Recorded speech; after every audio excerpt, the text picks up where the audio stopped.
आदित्य के कसम देने के बाद काशवी अमन को पुलिस के सामने एक्सपोज नहीं कर पाती। तब काशवी उस जगह की चाबी जहां अमन को कैद किया हुआ है निशा को पते के साथ पोस्ट कर देती है। जब आदित्य को पुलिस जेल से बाहर निकालती है और अमन को जेल में डालती है, तब अमन उसके भाई से रिक्वेस्ट करने लगता है कि उसे बचा लो और आदित्य काशवी से नाराज हो जाता है क्योंकि काशवी ने आदित्य की कसम तोड़ दी। वहाँ महिमा अर्जुन के साथ टाइम स्पेंड करने की कोशिश करती है, पर महिमा को अपने करीब आता देख अर्जुन बहुत ज्यादा गुस्सा हो जाता है और क्लियरली बात करता है कि उसके दिल में महिमा के लिए नहीं, सिर्फ काशवी के लिए फीलिंग्स है। वो जब करुण की बात पर आते हैं तो अर्जुन साफ साफ कहता है कि करुण एक अच्छी माँ डिजर्व करता है। उसे पता नहीं कैसे उस रात अर्जुन महिमा के करीब आया, पर सिर्फ करुण के लिए वो आज साथ है। पर जल्द ही महिमा और अर्जुन अलग होंगे, उनका डाइवोर्स होने ही वाला है। पर आदित्य उसके भाई को जेल से बचाने के लिए अमन से जगह बदल लेता है। अब अमन आदित्य की लाइफ जिएगा और आदित्य जेल में रहेगा। अमन आदित्य के फॉर्म में निशा के करीब जाने की कोशिश करता है और उसे मार देता है। जब काशवी निशा को वैसे देख लेती है तो पहले काशवी को लगता है कि निशा सो रही है, पर जब काशवी निशा की पल्स चेक करती है, काशवी को सच पता चलता है कि निशा की जान ही चली गई है।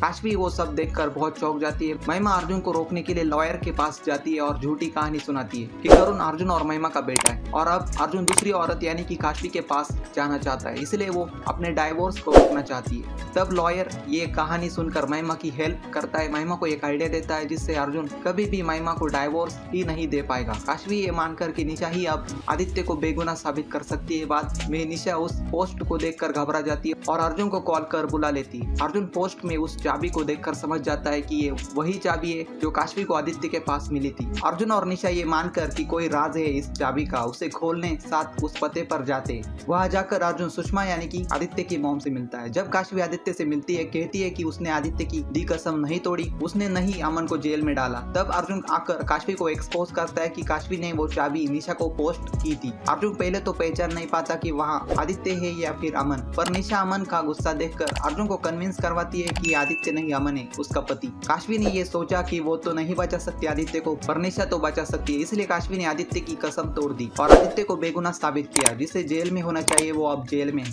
निशा और अर्जुन दोनों ही अमन को वहाँ और आदित्य को जेल में देखकर समझ नहीं पाते कि ये क्या हो रहा है। पर तब जब सुषमा अर्जुन को सच बताती है कि आदित्य और अमन जुड़वा भाई है, तब निशा अर्जुन से कहती है कि उसका पति अमन है ना कि आदित्य। तो अर्जुन आदित्य को जेल से बाहर और अमन को जेल में डालने के लिए पहले अमन को पुलिस के सामने एक्सपोज करता है। वैसे स्टार प्लस के सीरियल ये है चाहते में जब काशवी सुषमा से सवाल करती है, तब सुषमा काशवी को सच बताती है कि अमन और आदित्य जुड़वा भाई है। जब काशवी आदित्य को कन्विंस करने जाती है कि आदित्य जो भी कर रहा है वो सब गलत है, आदित्य ने फिर से अमन को गुनाह करने के लिए छोड़ दिया है, तब आदित्य को अमन ने किए सारे सैक्रिफाइसेस याद आ जाते हैं कि कैसे अमन आदित्य को उनके डैड से बचाता था और उसके वजह से अमन को बहुत टॉर्चर झेलना पड़ता था। उसकी हॉस्टल में रैगिंग होती थी और फिर उनके डैड ने अमन को इलाज के लिए असाइलम भेज दिया, जहाँ उसके मेंटल कंडीशन पर असर होना शुरू हुआ। अमन ने गुनाह किए पर वो नहीं जानता कि वो क्या कर रहा है और बड़ा भाई होने के नाते वो सिर्फ अपना फर्ज निभा रहा है। पहले उसे नहीं पता था कि अर्जुन ये इल्जाम क्यों लगा रहा था, पर बाद में आदित्य को पता चल ही गया कि अर्जुन अमन के बारे में कह रहा है, इसलिए उसने अमन के गुनाह अपने सर लिए। काशवी आदित्य को इस सब में साथ देने में मना करती है। तब आदित्य काशवी से रिक्वेस्ट करने लगता है, पर काशवी आदित्य को बचाने का और अमन को सबके सामने लाने का प्लान बना लेती है। देखना जानना सोचना तो ये होगा कि क्या होगा आगे जब अमन आदित्य की लाइफ जिएगा। क्या अमन अब निशा को छोड़कर काशवी के पीछे पड़ जाएगा?